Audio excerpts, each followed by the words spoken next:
who can use GCTV. When we say everybody, we mean everybody. We have nonprofits that have used GCTV to help promote not only their organization, but specifically upcoming events.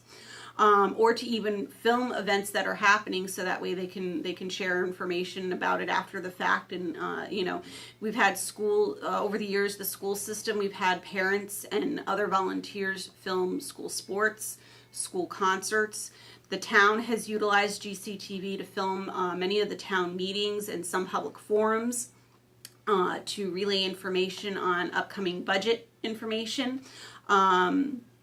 Students have come in to use GCTV for class assignments, because we're seeing more and more now that there might be a video component to some classroom assignments, or students or have their own content that they want to make and can come in and use our station. We've had students as young as 7 come in and learn how to script and set up the studio and put together a show. And residents can come in and either because they're involved with a nonprofit or involved with the schools, or maybe they have something that they want to share, an idea, an opinion about what's going on in town, and they can come in and put together a program and learn how to use our equipment and speak their piece on whatever happens to be on their mind, and it will go up on the channel and be broadcast. All the programs that are produced belong to the people that produce them, not GCTV. And part of GCTV being a vehicle of freedom of speech is that we do not and cannot censor. So again, so long as the program itself is of a non-commercial nature, not selling anything for profit or promoting a person or business or thing for profit, then you can produce a program for GCTV. And on that particular point, that also gets to under who can use GCTV.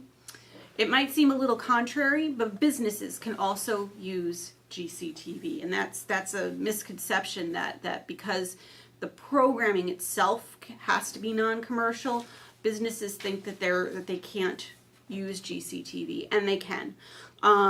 So scenarios in which a business can use GCTV. Let's say that there's a yoga instructor or karate instructor.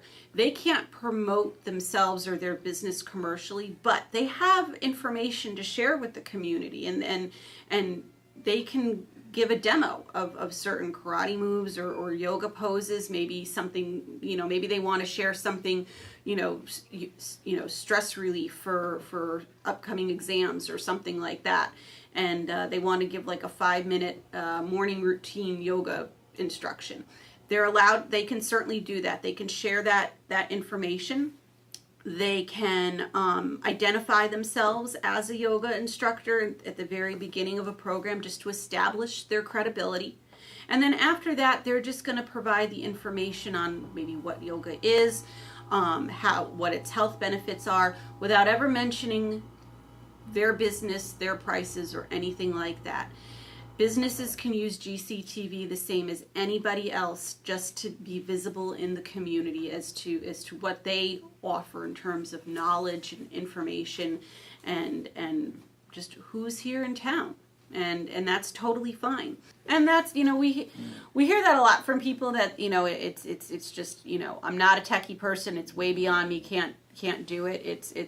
And the thing is that, again, GCTV is a something for everybody organization, and anybody can come in and try their hand at it. And not everything that we have to offer is going to be the right fit for everyone. But usually if you just give yourself some time to kind of step up to the equipment, there's something in there that will suit, just about everybody. And I was the least technical person you would have ever met. This was not something that was a likely career choice for me for a variety of reasons, one of which is I'm actually visually impaired. Enough so that you don't want me driving, but you totally want me helping you with your video. But, so there was that. And that I had never really gravitated towards computers or cameras until one day in high school I had to create a video project for history class, of all things. And, it was really my first time picking up a camera, and I wrote the script because I was always a very organized person, so it was kind of outlining my thoughts and what needed to be done was a natural thing. And then when I picked up the camera, I'm like, wow, this is kind of cool. It didn't blow up or anything.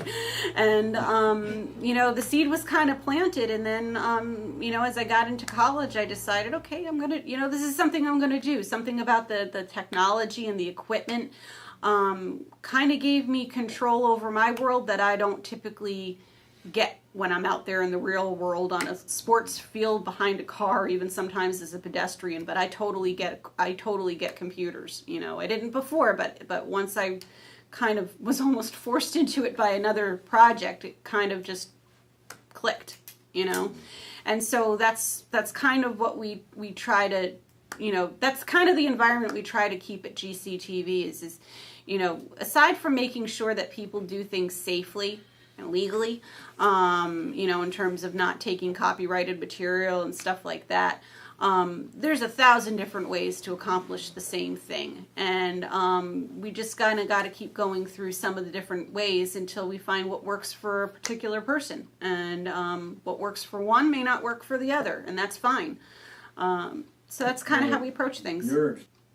When we say that GCTV is open to the entire community, we mean the entire community, and that includes persons with disabilities, both cognitive and physical.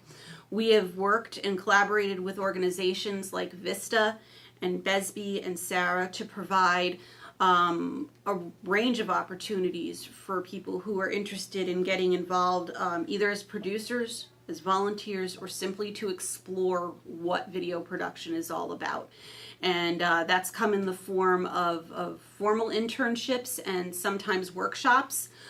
We've also worked with organizations that homeschool children who are not formally in public school but are in a homeschool situation and have done workshops there as well, or they've come in and worked on projects. So anybody that wants to get involved with us just needs to send me an email, give me a phone call, just stop by the studio during our office hours, which is on our website, and tell me about what you're interested in doing, and then we can see what's possible.